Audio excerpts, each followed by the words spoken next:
creator of the Leicester equaliser. El Khannouss, how much room does he have here? El Khannouss going for goal, and he finds it as well. What a turnaround here at the Tottenham Hotspur Stadium. 4 minutes, Leicester have soaked up so much pressure. Patawi jinking feet to get beyond his man, and the header from Jamie Vardy makes it 2. Wood should score. Wood was Knockout. Yes! Anthony Knockout has done it. Tielemans lining one up. What a goal! What a brilliant goal by Yuri Tielemans. And the Leicester City fans go absolutely potty. Ball in behind Damian Vardy. It's 11. It's heaven for Jamie Vardy. Hold the back page. Hold the front page. A Leicester player has smashed the record. Good evening and welcome back to Blue Tinted Glasses. It's Wednesday night, which means it's time for Fox's Den, and we have another depressing topic for tonight, of course, as it appears to be nearly every night after relegation. Anil, how are you, mate? You all right? I'm all good. Was enjoying the Champions League yesterday. What a game between Barcelona and Inter Milan. I don't think I've seen a Champions League semi-final like that ever in my life. So hopefully the other one can deliver today. But that was properly entertaining. What are Barcelona thinking? 3-2 up with 1 minute to go, and they're playing a suicidal highline, allowing a centre-back to slot that goal in. Anyway, great game. Crazy. Manny, mate, I know you were all over that fixture, mate. Did you enjoy it? Yeah, what a brilliant game last night. Really got everyone going and getting hundreds of texts from different people. Are you watching this? It was crazy, and looking forward to a good one tonight as well, hopefully. Yeah, fingers crossed. Callum, I saw you tweeted about the game as well, mate, last night. Yeah, ridiculous. I'm positive the idea that it might be the best Champions League game between like over two legs of all time. It's like up there, just pure entertainment value. I don't think I've seen a ding-dong game quite like that for a very, very long time, and it was just really refreshing to see two sides. Guy, and that's what Champions League semi-finals are. They always produce the best games, so hopefully it does it again tonight. 100%. Ding dong game, you're right, I think, Callum. Do you remember the one, was it PSG against Barca, where like Barca were like 3 or 4 goals down and they scored 3 or 4 goals in like 6 minutes or something mad?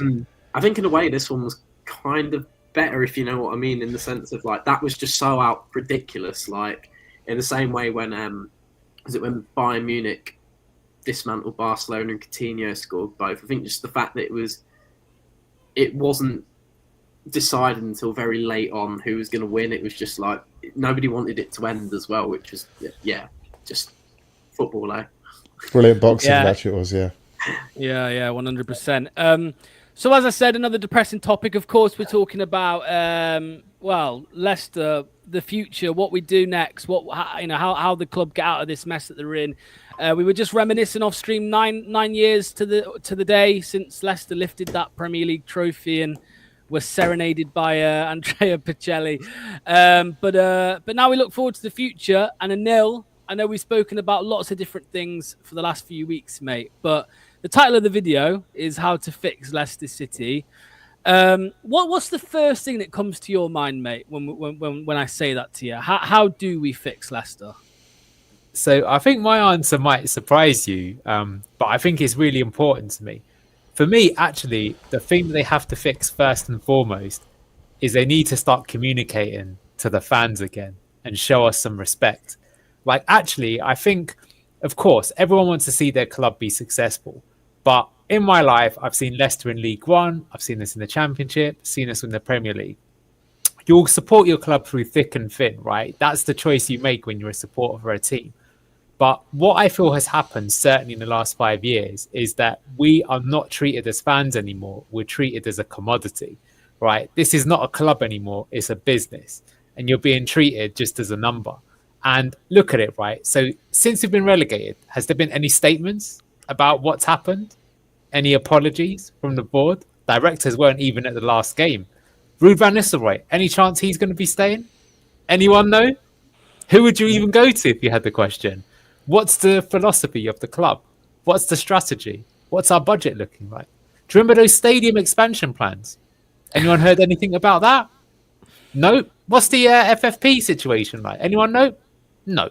The only person that ever seems to find out is John Percy, who I'm guessing is getting leaked that information selectively when times are doing it. So for me, I'm sure the rest of you in the panel will have things that are really important as well. But that is actually the first thing that we need to fix. Because you never know. Maybe if they actually talk to the freaking fans and explain things, you might be like, oh, that's why it's so terrible because X, Y, Z, right? But you don't know. You have no idea. So as I say, that's actually, for me, the first thing. It all starts with that. And if we're not going to communicate with the fans, it's only going to end one way. And I think it'll be the end of King Power. Yeah, I mean, I'll come to you next, Callum. You know, I know obviously you do a lot of writing about Leicester, and you know, I've seen some of your tweets as well about the situation. I mean, what's your opinion on that? What Anil said about the transparency, the communication from the club? I think it's the nail on the head. I think communication's where all good and bad starts. They can say stuff and people won't agree with it, and that's fine. But I think Rob Tanner's made a point of it multiple times. The hierarchy haven't given an interview since the title-winning season in 2016, when things were all going rosy. A lot's happened since then, including a lot of good as well. You know, we won an FA Cup in that time, reached the semi-finals of the European competition. That's all good stuff. But now it's 2 relegations in 3 years. There's, you know, we look at like endless bank loans which have been taken out to cover sort of costs, you know, to avoid FFP problems, are sort of bringing forward payments early via those loans. There's, you know, just sort of a lack of disharmony in the crowd. You've got one side who quite understandably feel quite loyal to the cause and what they've done and feel that the team should be backed all the way. There's another half which is completely disenchanted, people giving up season tickets who've been going for 15, 20 years, and sort of allude to, I think all football clubs are like a business nowadays, you know, costing all sorts of money to go to games. Season ticket uptake is down for next season. We know that already, but yeah, it's you got to communicate, whether it's good or bad. I think part of the reasons why we've not had a statement is probably because there's still a few games left of the season, and obviously they probably want to let Jamie Vardy bask in the limelight a little bit, so sort of understand that from a perspective, but also, you know, the longer distract, especially with the manager situation, I think it's pretty likely he's not going to be here next season. I mean, all roads point to that. Like, I saw a few rumours around Lee Carsley being in the stands on Saturday. Read into that what you will, whether he's there to watch players, because obviously England under 21s have games coming up, or there's a bit more to it, you know. No idea, but that will come to fruition in the future, whether Ruud van Nistelrooy is in the dugout next season or not. But just communication is the most important thing. You don't want to be left in the dark. You want people to know what your plans are. This is a second relegation in 3 years. The last one was sort of a shock and should have been a wake-up call. They said they learned from the lessons. Evidently not. This side's worse than the side that we had last season that won the league at a canter. It won't be like that next season, because teams will know what to expect from Leicester coming back down, and the league is stronger from teams coming down but also coming up. Like, there's 2 pretty big powerhouses coming up in terms of Wrexham and Birmingham, and you know, you could have another big side come up through the playoffs as well. Like, there's a lot going on and people need answers. Yeah, 100%. I mean, Manny, you know, Callum mentioned there that you've got, you know, sections of the fan base that, you know, have just lost their head with the club and the board and all of that. And there's another section of the fan base that are very loyal. I think you are in the loyal category there, Manny. You do try to defend the board as much as possible. But what do you make to the lack of communication and transparency at the club? I have a slightly different view of it than the other two. I totally get it. And definitely we've been lacking for a while in that communication. But when results are good on the pitch, I didn't hear anybody complaining about lack of communication, and it was done in the same way. So ultimately, I think these become bigger issues because we're pants on the pitch. We were doing well on the pitch last season. I didn't hear anybody complaining about, you know, lack of communication issues so much. There was. Look, I'm not saying it. I'm not. It's justified, by the way. I agree with the essential points of what they were making. You know, they're right in what they're saying. It's just I'm not one of those. You know, if I get a statement, I'm kind of one of those is probably going to read it and go, well, this is a load of rubbish anyway. I don't really get anything from the statement in the first place. But the basic question though is, what is the biggest thing to try and fix? And I think if you could, it's obviously not down to one thing, but I think one thing that could fix everything would be football acumen. And let me expand what I mean upon that. It's the difference of why you choose a specific manager and why you avoid a manager. It's, can you tell the difference? And this is a key point. Can you tell the difference between a good player and a bad player? It sounds obvious, but I could probably name 10 players now that we would spend here debating for a long time. And essentially, we wouldn't get to a necessarily agreement on all 10. So the right voice in the room will be able to tell you that player is worth that player is not worth that, avoid. And I think essentially our demise comes down to a bunch of misses when it comes to transfers for an extended period of time, which is why we've got so much dead wood on our books. When we were at our absolute best is we were just getting hit after hit after hit. And I don't just mean going out there spending £30 million on a Wesley Fofana, for example, which is a hit. I mean, getting Christian Fuchs on a free transfer is a hit. I mentioned Marcin Veselowski as a squad player, next to nothing is a hit.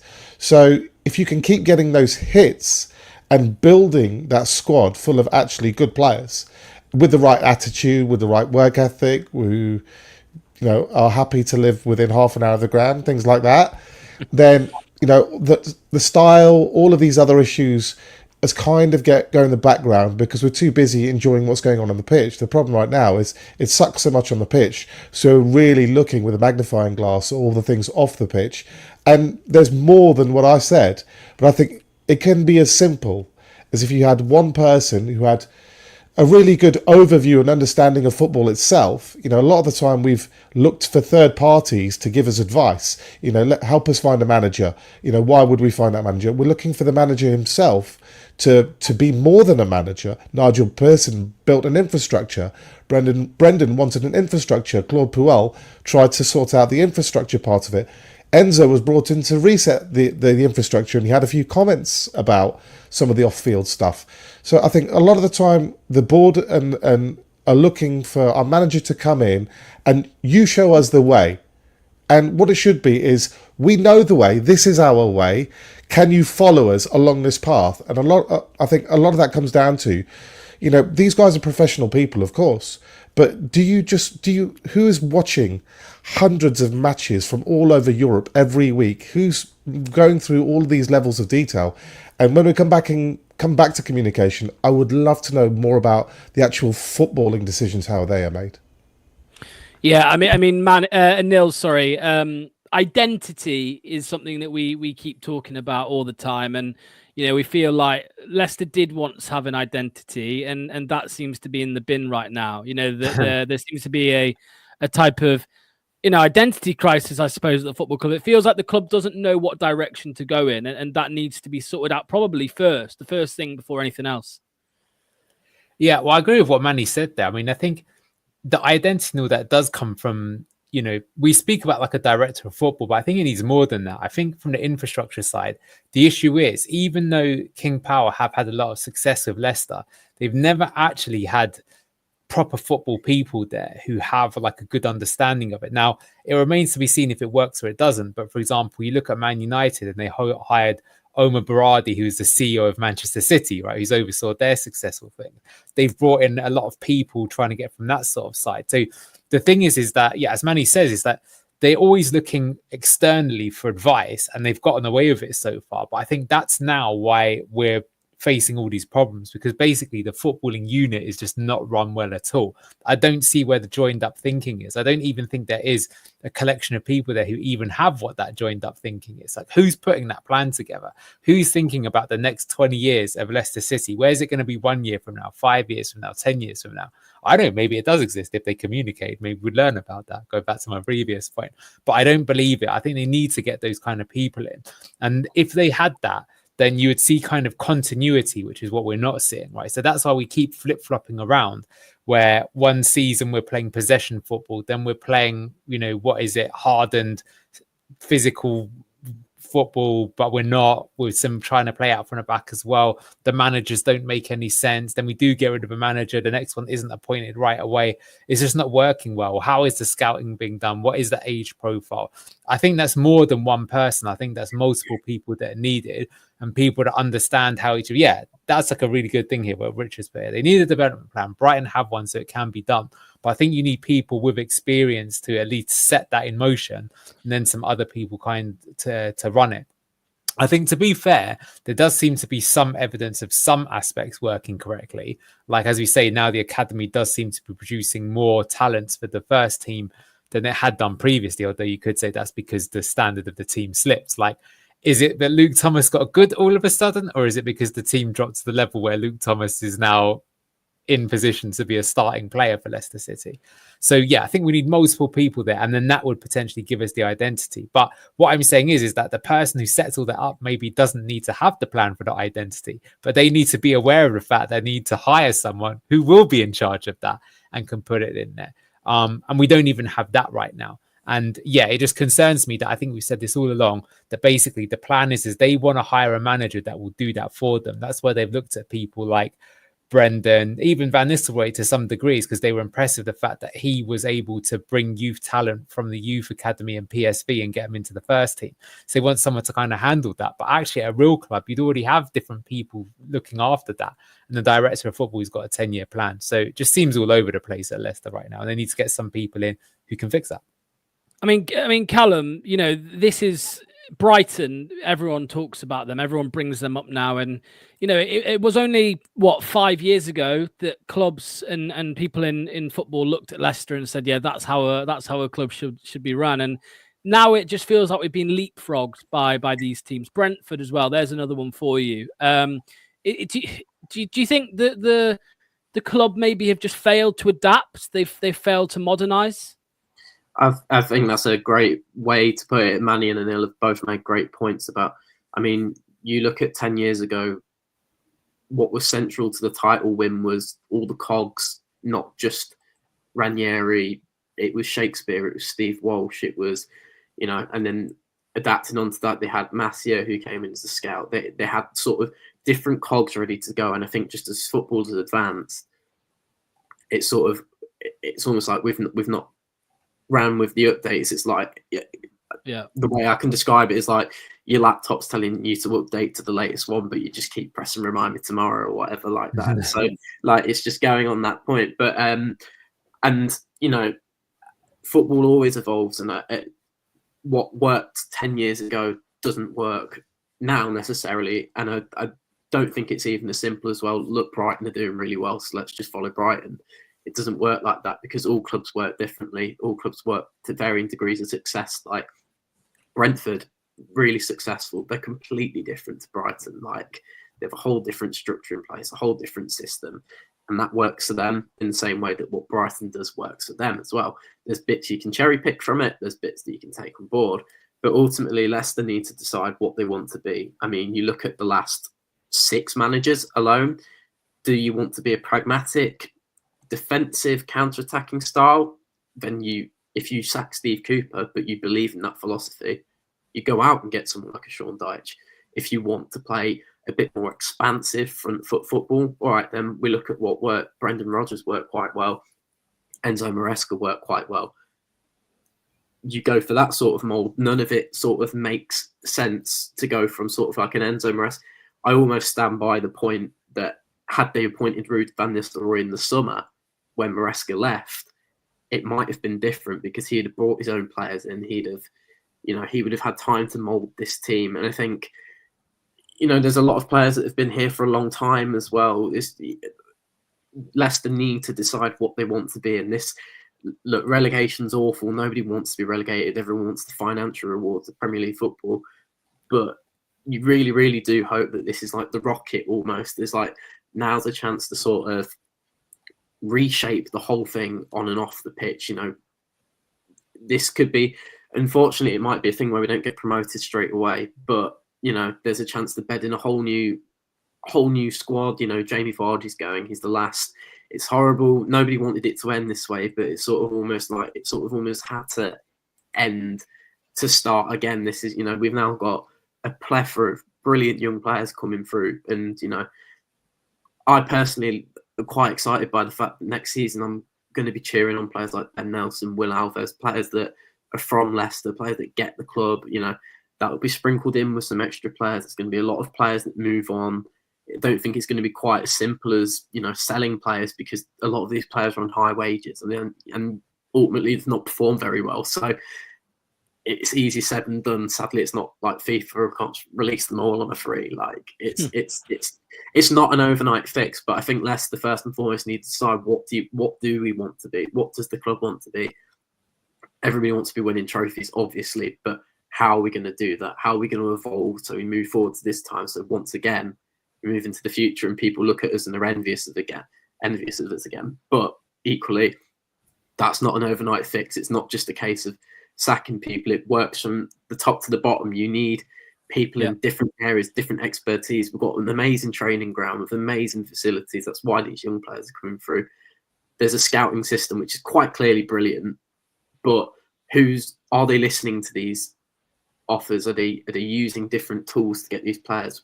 Can they reassess that? Because the amount of players that Leicester get linked with over the summer, and some of these are slipping through the net. Some of these must be players that are linked but are being turned away by members of the club. Fair enough. I just think nail down that identity. What does this club want to be on the pitch, but also off the pitch? Yeah, I mean, Manny, you talk about the football. I think Callum said something there that what worked 10 years ago might not work now, right? And you always talk about the modern football as what's being played on the pitch, but it is. Callum's right. It's the same off the pitch as well. What we were doing 10 years ago might not necessarily work right now. I don't think you should be looking historically, and there's a phrase in there: past performance doesn't give you any indication of future results. I think you've got to have somebody whose finger's on the pulse. I'm a big believer in the latest technologies, the latest structures, the latest evolution of the game. And being a student of the game myself, it's my assessment at the moment that we've already bypassed basic counter-attacking football and tiki-taka, and the game is already heading towards a mid or a high level. I'm going to call it throttle ball. That's what I call it. So don't give them any time to breathe. Squeeze the hell out of them. The ball pops out. When the ball pops out, you attack immediately with pace and vigour. The higher up you can do it, the better. So you're actually seeing a lot of teams lining up with 3-2-5, 3-3-4. They are what I would call the latest in vogue sort of systems. Indeed, slot plays are 3-3-4 often. When you look at the basic way they line up, that's how they're setting up. We even do it at times ourselves, believe it or not. I've seen a few instances where we played a 3-2-5 in our last game. So I think a recognition of things like, why is the game going that way? How does that help a club like Leicester? Is it appropriate for a club like Leicester to play this way? Just because the biggest clubs in Europe, say like PSG, might like to do it, or Liverpool, will that actually work for Leicester? And there's obviously that school of thought that in the Championship, one style of football might be the most effective. But in the Premier League, we're in a different boat. We are no longer the biggest team in the league or one of the bigger teams in the league. We're a small fish and we have to treat it differently. Is there a way that we can hybrid, mix and match the two so we can play one way in the Championship and then evolve to the correct way? That's the kind of questions that whoever's choosing the manager should be asking. You have to have that debate, and then come to a conclusion. Okay, this is the way that we choose to go. Personally, I think it's, like I said, the high strangulation football. I call it throttle ball. You can do that quite cheap with athletes, so you don't necessarily need names or experience or things that cost you money. To go along with that, the most basic thing that we have to get back to is the concept of value in whatever we do. So how many value signings did we used to find last time we were in the Championship, and that really helped us break free? We were that team that were nearly required the Great Escape, but what helped us get the Great Escape was some bloody good players that we picked up for some unbelievably tiny fees. That is harder than it was then. Now it really is. It's so many clubs have used us as inspiration, and now they're out there. Brighton, you see them, they're buying players from Ecuador, they're buying players from Source at South America, in Argentina, they're buying players from obscure areas. Managers comes from Austria, he's in Bundesliga B. Brighton are a great example of being thorough with their world overview of football. They're doing their due diligence. So from that aspect, I would like to bring things in-house, stop outsourcing decisions like that. You know, you have to internalize this eventually. That's how you're going to keep sustainable for the longer term.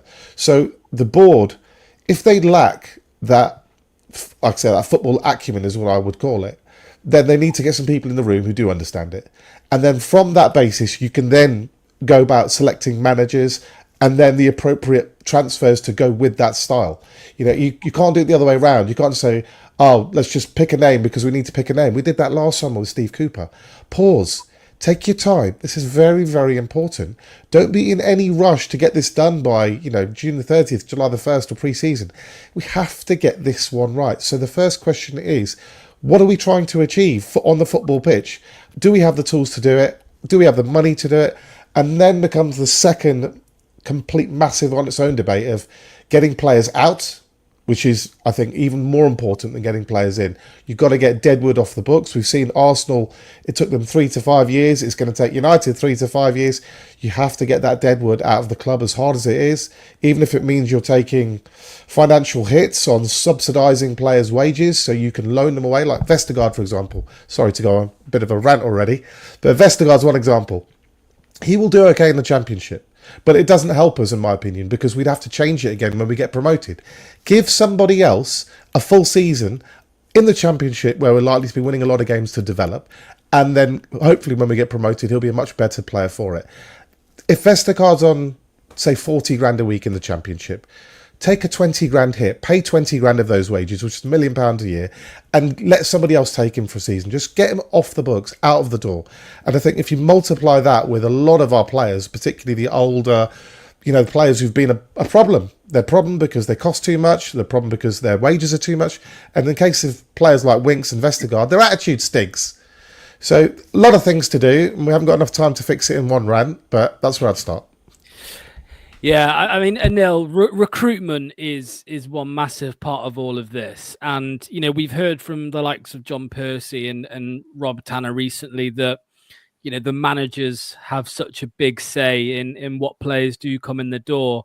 Is that one thing that you would change, give the managers less of a say and have more of a joined up thinking above the manager with recruitment?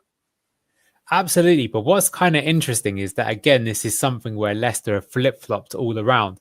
So, for example, when Brendan came in, he wanted Lee Congerton to come in as the head of recruitment because they were like the team that worked together. And he trusted Lee Congerton to get in players and he'd bring them into the team. As it would happen, Lee Congerton brought in players like Patson Daka, Buba Samare and Yannick Vestergaard. So it didn't work out too well. And it's funny because Celtic fans told us the same thing, which is that Brendan will do amazing when he just comes into the team for the first time, but slowly he'll get his own players and then it all start falling apart, which is exactly what's happened here. If you look elsewhere in the Premier League, then you've got people like Brighton. Yeah, they definitely do recruitment externally from the manager and do the model that you're talking about.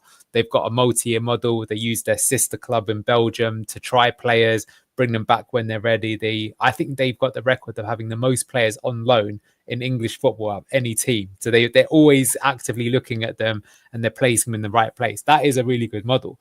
But then you can have success another way, like actually Aston Villa, who've got a lot of plaudits here in chat, but that's because when Emery came in, he says, I want you to bring in Monchi, who is someone I've worked with before. Now, Monchi got it right really well at Sevilla. I think he's done a good job at Aston Villa, but he was at Roma, for example, and he mucked it up there. So, you know, sometimes these models can work, sometimes they can't work. But I think what they've got to do is whatever approach they decide to go for, they've got to stick to it. Because like I say, they're going all around the houses. I feel ever since sort of Steve Walsh left, the scout head Steve Walsh, not the legendary player, although Manny's not his biggest fan. Ever since he left, he was obviously the guy that found Kante. We did bring in Eduardo Macia, who had the good record, right? Brought in players like Ricardo, Soyuncu, James Maddison, Ricardo Pereira. That's pretty good. I mean, he brought in some clangers too, but there were some successes there. But I think we need to have, a model and stick to it. But generally, Locks, yes, I agree. I think we should have the head coach model, have a recruitment team that looks, as we say, to have a kind of style of play or attributes that they want, that they're going to keep to. And they're looking to scout and develop players like that over a long term. But it's interesting, for example, if you look in Germany right now, Dortmund are having a pretty bad season, and they were a team that were legendary for recruiting the right way and using a youth academy. And because results weren't going that way, they've switched, and now they found themselves in a mess. So it is important that you even have some sort of like guts about it and stick to your model even when it's not working. And I think just going back to Brighton quickly, something that I rate them for is they had Chris Hughton in charge at one point, right? And they realized that this ain't the guy to play this sort of style. Then they brought in Potter, and they were like teetering on the edge of relegation several times, but they kept firm in what they believed in, and ultimately it paid off. So I think we're going to need to do something like that at Leicester. But for sure, we've brought in so many sort of poor signings, I think, in recent times, and these teams near the bottom of the Premier League, whereas we're going to find ourselves now in the Championship, you can't really afford to get big money signings wrong. They'll absolutely kill you. Yeah, I mean, Callum, Brendan Rodgers got a mention there. The club gave him incredible power, I think, and we've heard stories about how he single-handedly destroyed the scouting department at Leicester. He kind of completely changed it up when it was working. We even saw like Dave Rennie, for example, who was a long time servant of the club. I think he left the club because of a disagreement or whatever with Brendan Rodgers, if rumours are to be believed. Would you like to see less power given to a manager? Where do you sit with this one? It's got to be sort of a 50-50 thing, because ultimately the manager, he knows his style, like it sort of stems to the whole thing. It needs to be joined up sort of in the flow. You need the club to believe in a philosophy. You need to have the people upstairs who know how to identify that philosophy in terms of whether that be a recruitment, whether that be how they're conditioned in the gym, on the training pitch. You need people who can look after them from a welfare perspective. And then ultimately you need the manager who comes in with, I want this style of play. You need those sort of cogs in place. It all sort of works together. That manager will identify players. That scouting team he'll identify a mold of player he wants for certain areas. That's then on the scouting team to then go and find those players that fit that mold. If that doesn't work, then, sort of, I hear sort of Anil's point about, sometimes you have got to stick to your guns, and if results aren't always working, I think we've noticed quite evidently over the last couple of years, Leicester are a very impatient fan base. Ever since we won, I do think that is partly down to the fact that Leicester won the league. Like, it has just made people impatient because they've had that taste, and once you've had that taste once, you want it again. Like, everyone wants it again. We all joke and laugh about the Big Six being, they lose one game and they cry, it's the end of the world or whatnot. But like, everyone wants that, and Leicester are equally as guilty of that. I mean, I think back to last season alone, that 2-1 defeat against Plymouth. Like, God, I thought we were relegated to League One. I thought we just got back-to-back relegations.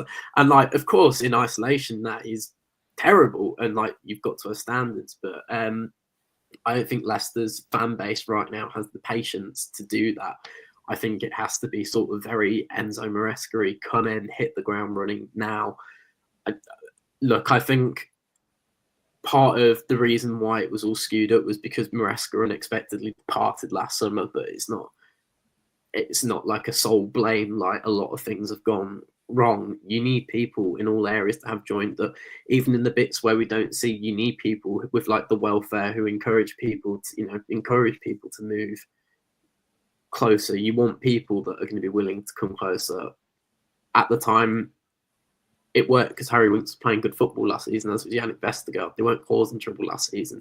So they were doing their due diligence. Like, they were allowed to travel, but obviously this season they're not. But looking at the bigger picture, maybe they were wrong to recruit all along, because there should have been sort of due diligence in the background of, okay, what are these players are like this when they're good, but what are they like when it's going against the grain? Like, we need players that care. We need players that are willing to roll their sleeves up and get stuck in. We need the scout to identify things, not just technical ability, but mental ability. Like, how are they going to cope when we've lost, how are they going to cope when we've lost 5 games on the bounce in the Premier League, not when we've won 10 games in a row in the Championship, because it's easy. Everyone's singing and dancing, singing off the same hymn sheet when you're winning. But it's equally important to love it. In a way, it's almost you've got to prepare for the worst, even if things are going well. Like, flick of the switch, and everyone was sort of quite excited about going back to the Premier League, and then Maresca went, and everyone sort of went, "Oh, well, what do we do now?" Like, "Oh, Steve Cooper's coming. Oh, Jude Ball's gone." Like, "Oh, well, he'll go next. And sort of it all just came in, and everyone was sort of like, there was no sort of like, "Oh God, I had no idea what to do." Everything sort of like got ripped up almost. Like, so it's got to be joined up thinking from top to bottom and sort of looking at every angle. Like, can these players live up to the plate when the going gets tough? Like, that's why we won the FA Cup, because we had players that were able to ride it out. Ultimately, they didn't qualify for Champions League, but they came under intense pressure in that FA Cup final and they won it because they had players that, and it's why we stayed up. Obviously, a few little sprinkles, but people like Robert Huth and that, they weren't going to sit there and wallow if things were going wrong. They'd roll the sleeves up and get stuck in. That's why we stayed up. That's why we won the league the year after. So you've got to look at it from all angles, from both positive and negative. Even if things are going well, you've got to prepare in advance, because even the best clubs in the world don't stay at the top of the tree for the longest. As you can see, like Liverpool, is only their second Premier League title in 30 years. Like, they've not been top of the tree that long, but right now they've got it right because they're prepared for every scenario. Yeah, I mean, Manny, on our video the other day with Rob Tanner, you said something about how, someone should have had the balls to knock on Enzo's door and say, "We are not giving Yannick Vestergaard a 3-year contract." And I think this comes down again to the trust that's put in the manager, and also decision making, because Callum just said there, yes, these players are, when things are going well, it's all good, no problems. But they knew what Yannick was like, because he'd fallen out with two other managers by that point, and they still, signed off on a 3-year deal because Enzo wanted to give him that. It seems clear from things that Rob has said and others have said that the managers have been given too much influence in signings, and that's been going on longer than recent history of yo-yoing. Brendan himself wanted more and more influence, and Brendan's a brilliant coach, absolutely sensational coach. He still is. But when it comes to choosing players, he's horrific, absolutely horrible. Give him brilliant players, he will do a brilliant job. Give him total control, and your club will start to fade. Unfortunately, that's just been the way it's been for Brendan throughout his career. But they're two different skill sets. A guy who's a brilliant coach isn't necessarily going to be a brilliant talent scout. They're two totally different skill requirements, whether they have the eye or not, as two different things. So I think the club should stop trying to assume that the manager is a one-stop shop for every answer. You might be a brilliant coach, but doesn't necessarily mean you're brilliant at transfers. You might be a brilliant coach, but you're not particularly good at man managing. So identify what you want your coach, and I should really use the word coach more than manager now. I think manager's more of a 90s term. Europeans have been using coaches or a head coach for decades. So I think, again, we're all looking for that Fergie figure, right? Or the Wenger figure. He's going to come in, tell the players what's what. Everyone in the club's going to listen to him. The fans are going to follow him, and everything's going to be great. Those individuals like Ferguson, Wenger, Clough, they come once every 15, 20 years, and they're rarely, if you happen to have it at Leicester, then you're doing darn well. Realistically, in the modern age, that kind of style doesn't work anymore. Human beings have changed. Kids don't want to be told, clean his boots, you're going to do this, and, if you don't do it, you don't like it. It's much more nuanced than that. Kids are multi-millionaires. They're just going to say, do you know what? If I don't perform, you're going to get the sack, and I'll see if the next manager's nicer. So you have to be cuter than that in the modern game. Those sort of one-stop managers to have an overview of everything, even like Nigel Pearson, that's really rare to find. And those figures are fading. Your likes of your Warnocks and those other things in the lower divisions, they're all dinosaurish. Pulis, Big Sam, these figures. Tony Mowbray, how's he done it? That's a good example. Been around the blocks 100 times. How's he done this half season at West Brom? The game has moved on from these structures. So we need to find a new sustainable structure. And that isn't just appointing a manager, because the manager, if he's crap, he'll be gone. If he's good, he'll probably be gone as well, just like Enzo was. So you have to have someone that consistency in the background who's going to stay, who's going to realise, this is what we should do and this is why. And if we had that within, then it still comes back down to Enzo ball was working. The fans were mostly happy. I know there was a few moaning whinges, but mostly they were happy. The players were happy. As soon as Enzo goes, the logical thing is plug in, plug out, find somebody who plays identically to Enzo. Ideally, in my opinion, been trained by Pep. The players will hear the same message, and you'll have a better chance of success. They go a completely different direction, and then go in a different direction again. That's the issue, is that we don't know which direction to go in because they haven't decided what is the optimum direction. But don't worry, because Blue Tinted Glasses is here to help. And all summer, well, I say all summer, certainly for a good old solid week, I think we will be coming out with micro detail and every area that we can cover in what we believe is the right structure and the right way forward. And then How to save Leicester City featuring Manny coming to a YouTube channel. All of us. Hey, watch the scouting report from December, chaps. Watch the scouting report from December. Yeah. That's aged well, actually. That video, it has aged well. I mean, look, Anil. Daniel O'Connor's put it here. Manager versus head coach is a big decision. A head coach feels safer for smaller clubs since your coach might leave. But an individual leading you to glory is best. What was your take on this one, Anil? Head coach versus manager? I'll be quite interested in what Daniel has to say in particular, because I remember when Moyes was appointed, we were like, we don't want Moyes.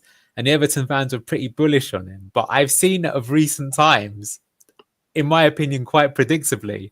It's a little bit of a discontent brewing there up in I would say Goodison, but about to move to a new stadium. And I think that your approach of giving him in particular too much power will actually end up badly. No, I agree with Manny totally. I think you have to try and take emotion out of it for a second, right?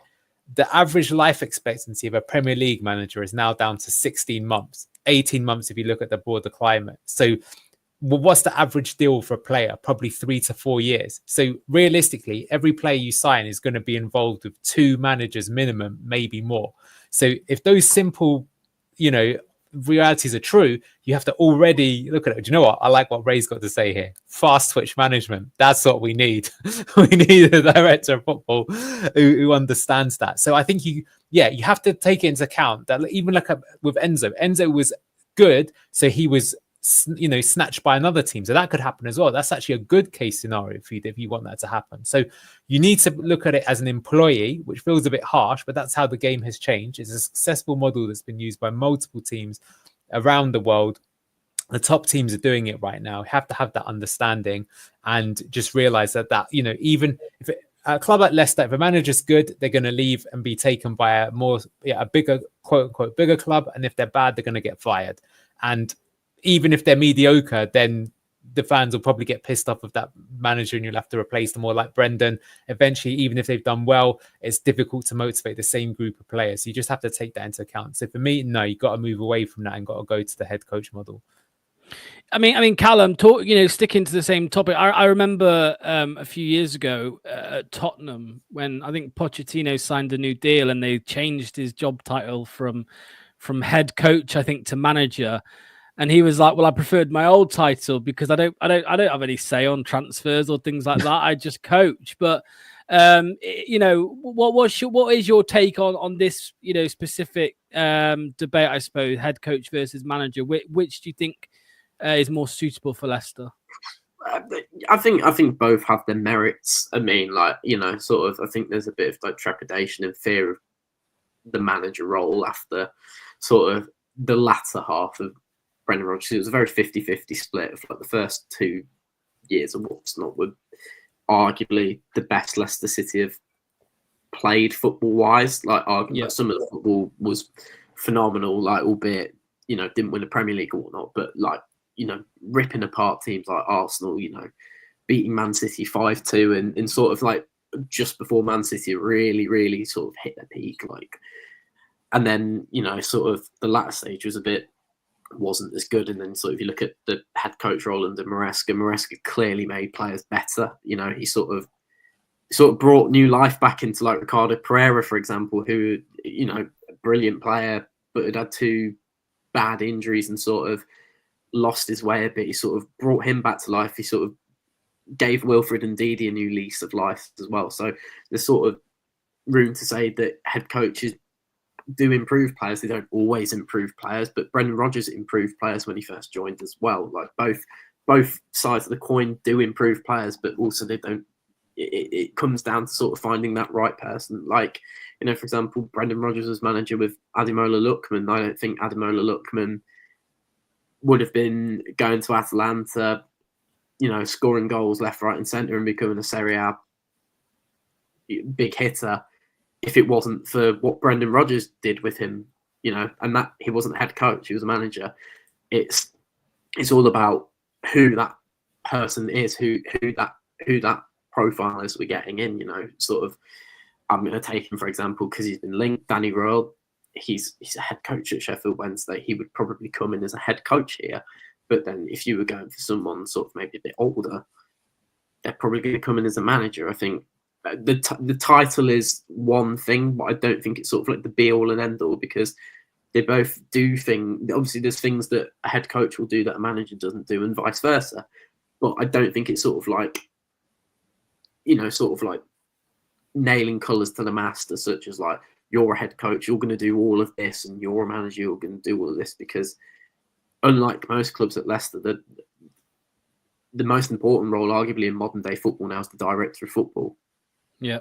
Like 10 years ago, no one knew what a director of football was. Or cared what a director of football was. Now you're hearing, like when Dan Ashworth went, all it was about was this big transfer and how amazing this is going to be. And it's going to reinvigorate Man United. The director of football is nowadays, in many cases, in some cases, more important than the manager. So they oversee everything. They're the glue in the middle. The manager, head coach, whatever it is, it's important, but I don't think it's near enough. I don't think it's actually as big a deal as it was back in the day. Obviously, it is, but yeah, to me, like the way football has gone, like everything is centered around the director of football nowadays. It's all we ever hear about. Like, I know Ruud van Nistelrooy had a lot of slack this season, but I don't think he's had near enough as many slack as John Rudkin. Like every week, John Rudkin's name pops up. Even if things were going well, John Rudkin's name pops up. It's just the way football is nowadays. Yeah. This is why I've somewhat been defensive of John Rudkin. I know people in the chat are about to kill me right now, but it's only because I don't know if John Rudkin is just basically the guy who sort of, the rest of the teams come together, they come up with the recommendation. It's basically his job just to sign off the recommendation no matter what, and so he just signs the check and negotiates the deal. So you might not even negotiate that. His department might say, this player is worth this money and these are the wages we can go to. Try and keep it below that, but that's the max level. And he just goes, okay, I will do my best to get that deal over the line. So if you change John Rudkin, it actually makes no material difference. The recommendations are still going to be the same. You'll still end up getting the same transfers or the same players you were going to get in anyway. So back down to the communication thing that we spoke about, is we really need to know how this decision actually comes to pass. Is it a group? Is it a committee? Is there, you can have 3 players, I'll have 3 players. I really have no idea. So if we could identify that information, then we could find a structure that would be more suitable, but we're still in the dark. Well, I think Enzo Maresca made a point, I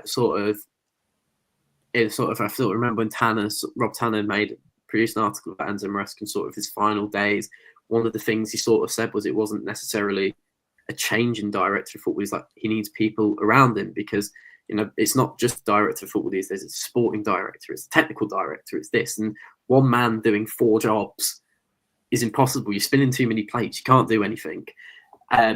Look, John Rudkin not covered himself in glory in certain things. He's covered himself in glory in certain things. He's been ultimately, he's a part of one of Leicester's biggest assets, their academy, and he's been a part of building that up.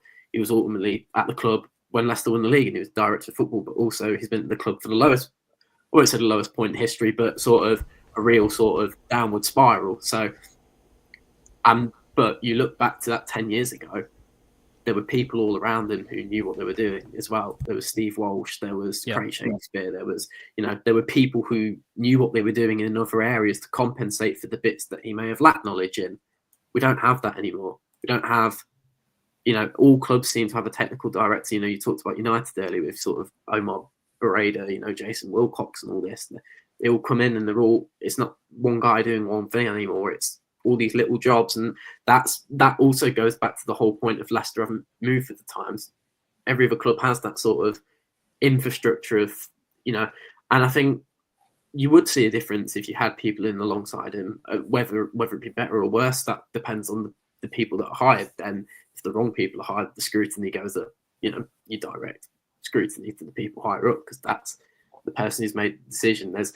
There's lots of different, it's sort of like with the whole manager thing, nobody can find a Ferguson or that anymore, because they're not around anymore, like a Big Sam or that. They don't work anymore because there's just so much more to it. It's not an overnight thing. So like, I don't particularly, I'm not John Rookin's biggest fan, but I also do think Enzo Maresca was right, and it was severely understaffed in a way, almost, for all the bloated deadwood we've got in the playing squad. We're quite fragile and sort of, almost like in football terms, struggling for players, because we've got one man effectively spinning a billion plates. So of course things are going to get missed. Of course things are going to go wrong, because he doesn't have time or the knowledge of everything to focus. Yeah. Well, I agree. I agree with both of you 100%. And Neil, the last thing I want to talk about today, I mean, it would be rude not to shoehorn in a bit of manager talk. Now, I said it on the stream on Monday night. I know you weren't there, but I can't believe. I know Callum's actually mentioned, he feels maybe slightly sorry in certain ways for Ruud van Nistelrooy this year, or maybe he thinks things would be differently if he came in the summer. I can't believe how many people now are already kind of saying, well, maybe it wouldn't be the worst of things to give Ruud at least the start, the first 5-10 games of next season. What's your take on this? Because I feel like a lot of people I'm seeing online, their opinions seem to change overnight when we beat Southampton, which I'm finding crazy, by the way. Are you calling Leicester City fans fickle locks? maybe so. Yeah. And we all are. So, I am. Yeah. I'm just making light of that. I mean, look, we have said, the point we've made is that in some ways, I just feel the quality of your squad and the money you invest is going to be more indicative of where you finish next season rather than the person in charge. We've said that who are the current first, second and third in the Championship is Daniel Farke, Scott Parker and Chris Wilder. They're all right as managers. None of them has really done anything in the Premier League. So if Ruud van Nistelrooy is in charge of a team that, let's say, has the biggest wage budget or second biggest wage budget in the Championship, will he get promoted? Assuming he doesn't have a points deduction, probably will do. But then you're in the same position when you come back there. I think the thing that I think worked so well the last time we got relegated is initially everyone was really depressed. You have the kind of 7 stages of grief, right? So there's like anger, fear, betrayal, acceptance. Maybe we're on acceptance with Ruud already, right? And then you start seeing optimism and stuff like that. But I think the last time round, whoever recommended Enzo Maresca, go back to that person, because they seem to know what they were doing. Because he came in, we did manage to get rid of some of the people that didn't want to be here. We signed some players pretty quickly. We had a style of play. You could see it even in the first 10 minutes, the pre-season. I think it was against Burton Albion. You were like, oh, wow, I can see what he's trying to do. It's very impressive. So maybe we could do something like that. For me, though, no, I think that Ruud's shown his true colours.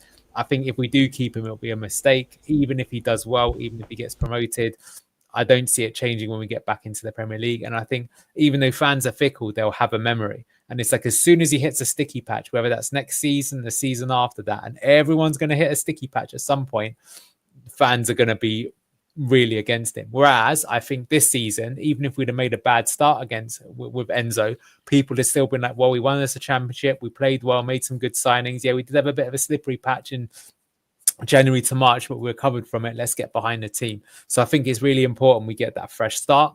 But look, whoever we do bring in, problem is that we're saying we want to see these big changes happening behind the scenes. But does anyone believe that's going to happen? Because I don't.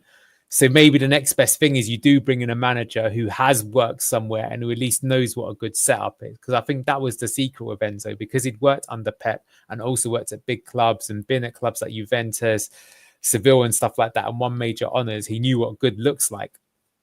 you would think that Ruud knows what good looks like, being at Man United and Real Madrid, but he's not good at putting it into action. So I'd like to see us if we are going to go for a manager. I mean, that's why we've got Salt, whoever wants to. He always talks about rolling the dice and getting Danny Roll in, but I will say that Danny Roll was at Bayern Munich, which, you know, for me, has certain merit in there. You know, they're expected to be the winners every season in the youth academy levels. So let's see what happens. Manny, let me come to you next on this, mate. With Ruud, I just don't think Ruud's. You know, I know, you know, he's been dealt a bad hand. Whether he was lied to about finances or anything like that, you know, we might never know. But he hasn't got the best out of the players. Even if the squad is crap, he hasn't got the best out of them. And in fact, we saw Steve Cooper getting more out of them than Ruud has. I think both managers share some of the same problems. They don't know what the best team is in front of them, regardless of injuries, regardless of not being able to sign people or being able to sign people. With whatever you've got in front of you, can you decipher who your best option is at left back? Can you decipher what your best centre back partnership is based on availability? What kind of structure and why are you going for? And time after sign, you know, he played Vestergaard for 10 games and then he's out the door. Let's play. Oh, Cody's back in the team. Let's play him for 10 games. Luke Thomas isn't playing. Let's play him for 10 games. You know, Jordan Ayew, 10. Mavadidi didn't play for like 8-9 games. You know, didn't start at all. All of a sudden, oh, let's give him a go. And he's playing great again. Okoli scores a goal. Plays quite well, gets dropped. I mean, there's so many baffling decisions when it comes to team selection. That alone gives me greater concern than anything else. Like I said, I really like the way Ruud actually speaks, press conferences, interviews. Clearly a smart guy, bright guy. But I don't know how that doesn't translate into his team selections. You remember earlier in the season, he picked Danny Ward in goal. Had no idea of Danny Ward's history with us. Didn't identify that Jakob is a better goalkeeper, full stop anyway. He decides to pick Danny Ward. It was only when it was, you know, it became apparent that he decided to go to Jakob. So I think there is an issue with Ruud's, you know, he may well be actually a decent coach, but I certainly think his eye for a player is off. Yeah, and that alone is the reason why I would not continue with him myself. Yeah, go on, Cam. I'll let you finish off the stream with this one, mate. Ruud van Nistelrooy. You know, I hear what you're saying about if he was here from the summer, brought in his own players, had more time with the squad. But you know, I don't think there's any doubt that he's, you know, it's gone as bad as it could possibly go since he came in. Oh yeah, and I will stress when I say I think it maybe would have been different if he'd appointed in the summer. Like that is just nobody knows. Like yeah, it could have been just as bad. It might, you know, could have been unreal. Like nobody knows. I think now you look at in isolation, I think it was a mix of Leicester were looking for the cheap option because they had to pay out early on Steve Cooper. Ruud van Nistelrooy was a young, hungry manager who, you know, done all right with 4 games at Man United, and you know, in isolation, his time at PSV was second in 2 domestic cups. You know, that's a manager who's desperate to get on the big stage, prove his worth, and you know, I think it was sort of destined to fail, sort of all along. It's this sort of manager desperate to sort of like work his way up the ladder because he's had that taste with Man United, and he'd love that one day to be his thing as a permanent gig. Like he knew he wasn't going to get it permanently ever. Again, like you alluded to, whether he was lied to by the board about funds is another thing.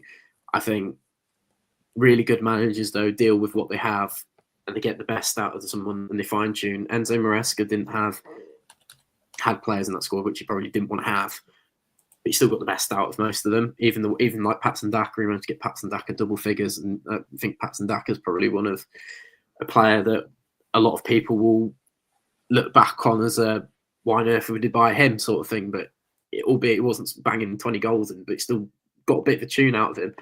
Ruud wanted Patson Daka at PSV, so should know how he operates. But Patson Daka has 1 goal, and that was in the first game where there was always going to be a lift because it was a new face in the dugout and people were excited by it. But now I just think it's completely untenable to start with him next season. A lot of bad has gone wrong.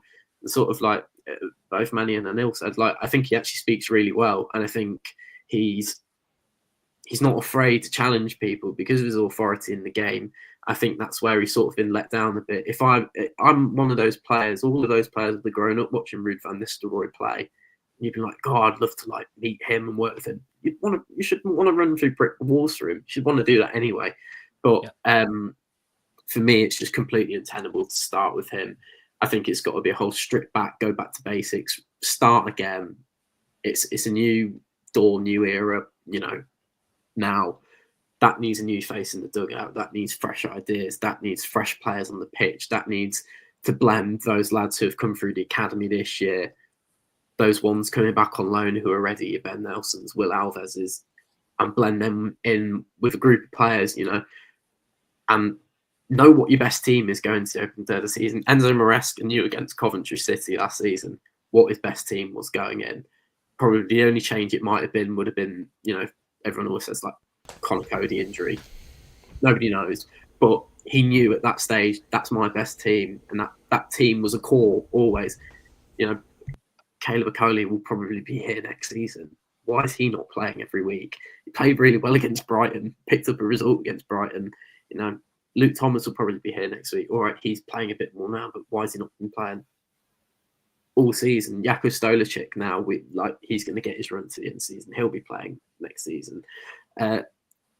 It just makes sense to start again. I don't think you can do that with a manager who has, for the large part, played a role in this season, in the demise this season. Why we've been relegated? So, yeah, if he'd been appointed in the summer, it might have been differently. It might have been really good because he'd have got his own players in. He would have done this and that. He'd have done a lot differently. It would have been less of a shift in style of play.